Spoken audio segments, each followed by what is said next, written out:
Halo untuk semuanya. Pada kesempatan kali ini, izinkan saya untuk menjelaskan pelajaran agama mengenai gereja yang mewartakan atau kerigma. Perkenalkan diri saya terlebih dahulu, nama saya Michelle Agustin dari SMA Vianney dengan kelas 11 MIA dengan absen 13.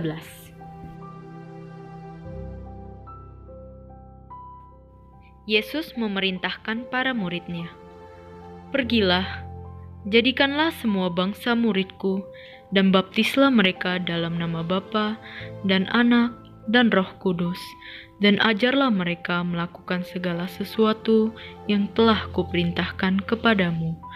Matius 28 ayat 19-20. Firman ini tidak hanya berlaku bagi para rasul, tetapi juga bagi kita pengikut Yesus Kristus pada zaman modern ini. Kita wajib mewartakan Injil melalui medan karya kita masing-masing. Marilah kita bersama-sama mengawali kegiatan belajar dengan berdoa bersama. Dalam nama Bapa, Putra, dan Roh Kudus. Amin. Allah Bapa yang Maha Kasih, terima kasih untuk rahmat-Mu yang telah kami terima. Berkatilah kami dalam pelajaran ini, agar dapat memahami dan menghayati tugas kami dalam mewartakan kabar baik-Mu kepada sesama. Amin. Hal mengenai kerigma. Pewartaan atau kerigma berarti ikut serta membawa kabar gembira bahwa Allah telah menyelamatkan dan menebus manusia dari dosa melalui Yesus Kristus, Putranya. Bidang karya ini diharapkan dapat membantu umat Allah untuk mendalami kebenaran firman Allah, menumbuhkan semangat untuk menghayati hidup berdasarkan semangat Injil, dan mengusahakan pengenalan yang semakin mendalam akan pokok iman Kristiani, supaya tidak mudah goyah dan tetap setia. Beberapa karya yang masuk dalam bidang ini, misalnya pendalaman iman, katekesi para calon baptis, dan persiapan penerimaan sakramen-sakramen lainnya.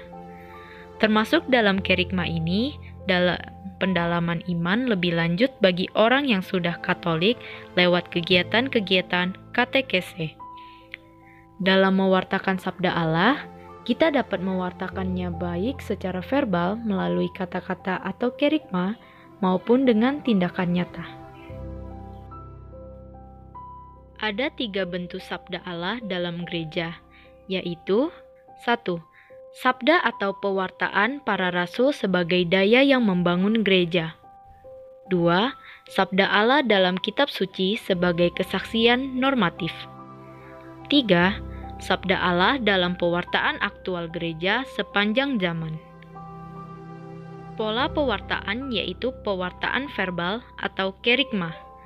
Pewartaan verbal yang pada dasarnya merupakan tugas hierarki, tetapi para awam diharapkan untuk berpartisipasi dalam tugas ini, misalnya sebagai katekis, guru agama, fasilitator, pendalaman kitab suci, dan sebagainya. Bentuk-bentuk pewartaan masa kini antara lain adalah khotbah atau homili, pelajaran agama, katekese umat, dan pendalaman kitab suci. Ada 2 tuntutan pewartaan, yaitu A. Mendalami dan menghayati sabda Tuhan. B. Mengenal umat atau masyarakat konteksnya.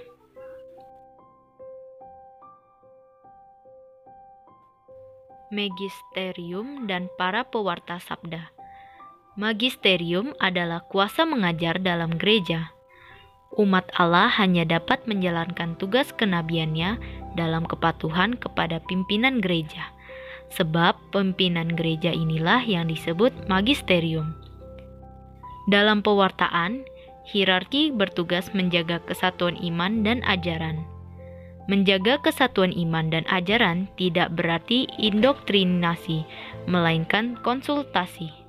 Hierarki adalah pengajar otentik yang mengemban kewibawaan Kristus tentang perkara iman dan kesusilaan. Mereka memaklumkan ajaran Kristus tanpa dapat sesat.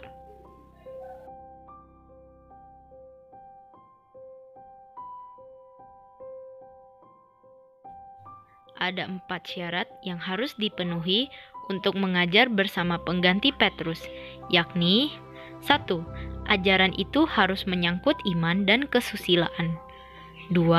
Ajaran itu harus bersifat ajaran otentik, yang artinya jelas dikemukakan dengan kewibawaan Kristus. 3. Ajaran itu dinyatakan dengan tegas atau definitif, tidak dapat diganggu-gugat. Dan yang keempat, disepakati bersama sejauh hal ini menyangkut pernyataan para uskup sebagai dewan.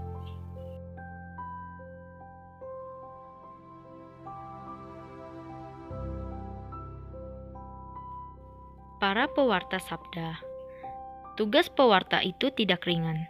Sama seperti para nabi dan Kristus sendiri, tugas mendirikan umat Kristen meminta seluruh eksistensi si pewarta.